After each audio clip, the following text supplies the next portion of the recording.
sudah semua ke KPK, tapi ya begitu, nggak ada hasil. Kira-kira gimana ya Bu ini? Sudah 2 tahun melapor, bener nggak? Betul. Oke, melapornya kemana saja kalau boleh tahu nih dari Myanmar? Ke semua. Oke, kamu asal mana? Saya Jakarta. Oke, Jakarta.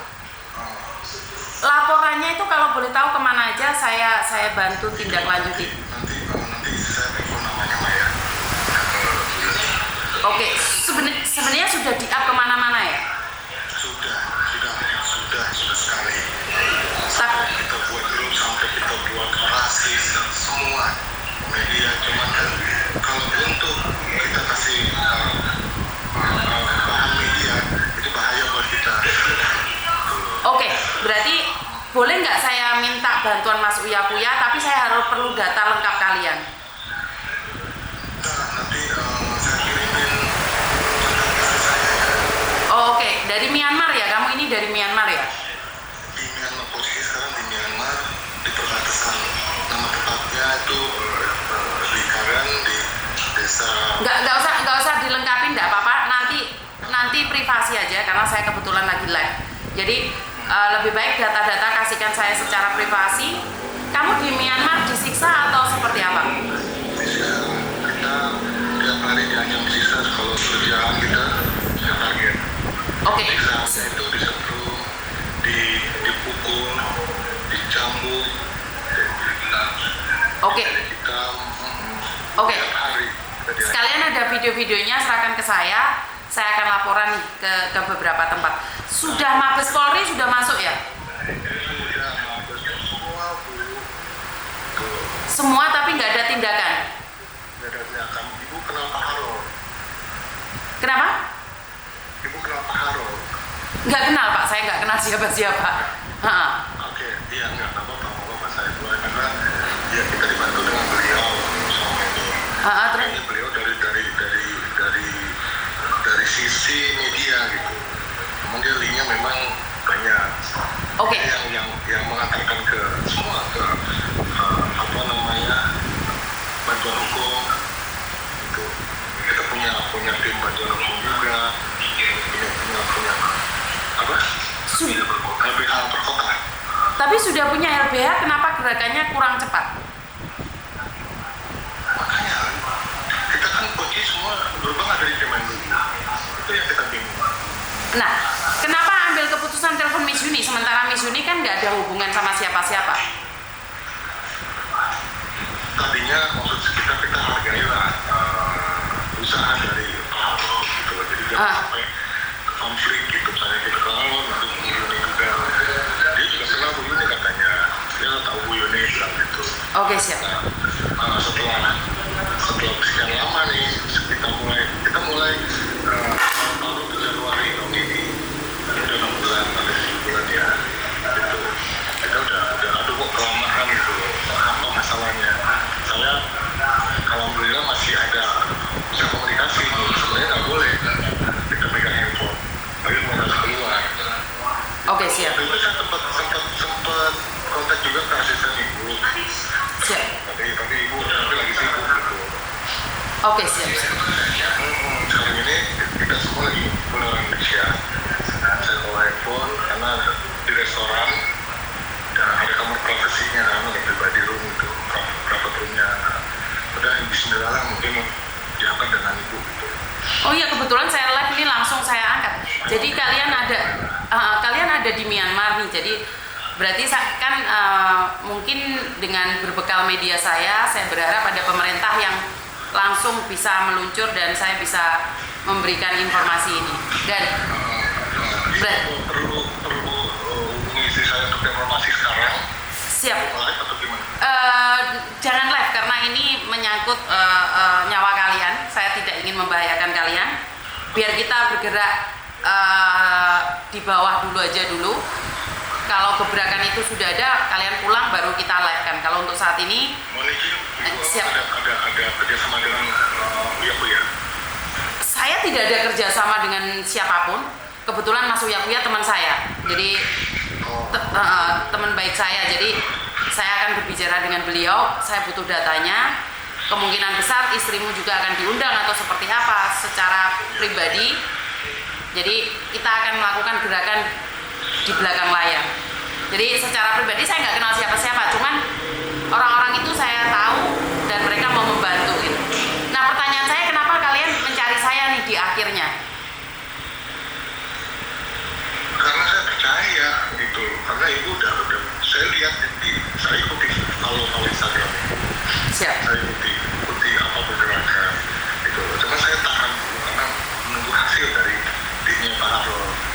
Oke, siap. Makanya kita nggak diam, kita Oke. punya isi kita bergerak Bu, gitu. Oke. Saya juga dari awal udah coba hubungin dari Januari itu udah coba hubungin ke ibu atau gimana, saya tanya konsultasi sama istri kita gimana, kita ambil coba dulu, kita coba dulu cara ini, oke, gitu. Oke. Akhirnya ya saya jangan seharusnya telepon istri saya, coba hubungin dia deh, kita semua jalan yang kita lakukan kan bilang. Iya, karena kita tidak boleh menutup pintu jalan manapun. Kita buka semua pintu di mana siapa yang bisa membantu. Saya sendiri tidak pernah berpikir siapapun yang bisa membantu. Saya tidak pernah iri kok. Seandainya orang lain yang punya nama, saya tidak butuh nama. Saya hanya butuh ngasih jalan kalian keluar. Jadi saat berhasil seperti yang ada di Kamboja, saya sama Mas Uya, kita nggak disebut pun nggak masalah. Tapi kita bisa memulangkan, udah syukur, karena kita nggak butuh nama. Kita butuh kalian pulang dengan selamat, itu aja. Iya, itu informasi yang saya dapat dari teman katanya. Iya. Itu lewat Bu Yuni. Betul. Melalui Uya begitu. Betul. Saya sih ya udah coba juga isi saya coba hubungi dia lewat sosmednya, tapi yang nggak direspon. Karena yang menghubungi kan banyak nih Mas. Kebetulan kan saya secara pribadi aja sampai nggak kuat ngadepin telepon. Makanya ya untung ini saya langsung angkat. Saya akan coba. Saya butuh data valid. Saya akan infokan secepatnya. Ya. Ibu nanti saya kasih juga nomor istri saya, ibu langsung telepon nggak apa-apa. Siap. Gitu, karena Siap. yang tahu persis waktunya kan ibu. Siap. Waktu itu. Siap. Nah, saya simpan nomor kalian. Saya butuh informasi semua, dan persatuan istri-istri kalian juga harus mencari saya biar saya ada valid. Iya, iya, itu udah nanti bicara aja. Ya, saya nama saya Pepen. Oke, Mas Pepen. Nanti simpan aja. Cuman memang ibu susah karena kita nggak boleh bisa pakai ini video. Oke, siap. Berarti boleh minta video kalian semuanya di situ, yang minta tolong saya kirimkan ke Mas Uya langsung. Oke, siap ya. Terima kasih ya. Terima kasih. Terima kasih. Oke, teman-teman, ini korban perdagangan manusia. Para istri yang ada di Indonesia, jika kalian merasa korban, ini di Myanmar. Saya sangat sedih sekali, banyak sekali korban-korban itu ada di luar sana, dan saya juga terima kasih buat kalian yang masih percaya sama saya dengan terpaan isu-isu dan gosip-gosip kurang menyenangkan di luar sana, membuat saya kadang-kadang merasa ingin mengakhiri dunia persilatan ini. Saya sudah tidak ingin lagi membantu siapapun, tapi saat emosi saya kalah dengan kekuatan dan doa dari kalian, membuat saya tetap bertahan sampai di hari ini. Sebenarnya sebagai manusia biasa, saya juga merasa lelah, merasa capek dengan keadaan saat apa yang saya lakukan masih saja kurang menyenangkan. Tapi keegoan saya, emosi saya terkalahkan oleh doa-doa kalian. Jadi sebenarnya banyak sekali yang sudah saya lakukan di luar sana, banyak juga yang tidak saya karena saya juga melindungi beberapa nyawa, termasuk di Myanmar, Kamboja juga. Itu ada beberapa nyawa yang coba saya selamatkan, tapi di luar layar ya. Mungkin tidak banyak orang tahu karena saya lebih mementingkan nyawa mereka dibandingkan dengan podcast. Walaupun pada akhirnya hujatan itu kadang melanda ya. Kadang-kadang orang yang tidak kenal memang mungkin lihat video-video saya yang arogan akan mengatakan sesuatu.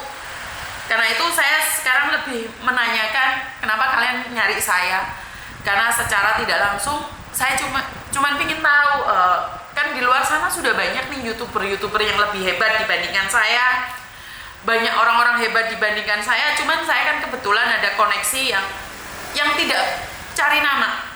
Sebenarnya ada beberapa orang yang bergerak secara silent, ada beberapa jenderal juga bergerak secara silent. Saya cuma memberikan informasi kepada beliau. Memang bukan saya yang bergerak, bagaimanapun adalah polisi yang bergerak.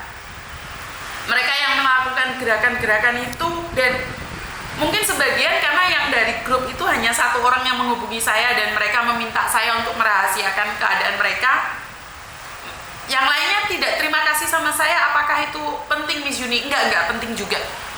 Karena itu menjadi perdebatan kenapa harus panggil Miss Yuni atau enggak. Sebenarnya saya tidak meminta semua itu. Saya tidak meminta nama atau jabatan, bahkan penghargaan yang namanya Miss Yuni. Saya dipanggil Mbak juga apa? Dengar sendiri dari Myanmar manggil saya Ibu. Apakah saya mempertanyakan kenapa dia memanggil saya Ibu? Tidak. Saya tidak pernah mempertanyakan kenapa mereka memanggil saya Ibu. Karena nama panggilan itu tidak penting bagi saya. Yang paling penting adalah bagaimana saya bisa membantu mereka. Itu the first priority saya. Saya tidak penting ya, walaupun kalian memanggil saya bondewor ataupun kalian menghina saya, memaki-maki saya, nggak penting bagi saya. Yang paling penting adalah saat saya bisa membantu orang lain dengan segera dan melindungi mereka, walaupun saya bukan aparat negara. Karena bagi saya doa-doa kalian sudah yang terbaik bagi saya. Kalian selalu memberikan sport doa itu sangat dahsyat sekali bagi saya. Seperti yang saya sampaikan bahwa saya lebih banyak bersyukur dengan keadaan. Mbak Sri Utami, terima kasih, yang dari Singapura udah nyawer, terima kasih. Karena doa kalian adalah penguat saya. Mau tidak mau, suka tidak suka, diakui atau tidak, doa-doa kalian itu yang membuat saya sampai hari ini mampu bertahan. Jadi bukan karena spot dari keuangan atau spot dari orang-orang dalam, tidak. Doa-doa dari kalian itulah yang membuat saya bertahan sampai hari ini. Nah, saya mau minum air dulu dengan khas Indonesia. Ya. Jadi buat teman-teman, terima kasih ya, walaupun saya dalam keadaan capek, tumbang, saya selalu ingin mencoba yang terbaik, melakukan yang terbaik versi saya. Jadi ini adalah saya mencoba yang terbaik, itu aja. Jadi kalau ada sesuatu yang salah dari saya, mohon diingatkan. Bagaimanapun juga saya adalah manusia biasa dan ya seperti itu. Saya nggak bisa ngomong nih kekurangan kata ya. Banyak yang nanya ini, Miss Yuni kenapa pulang Indonesia? Oke. Jadi apa ya?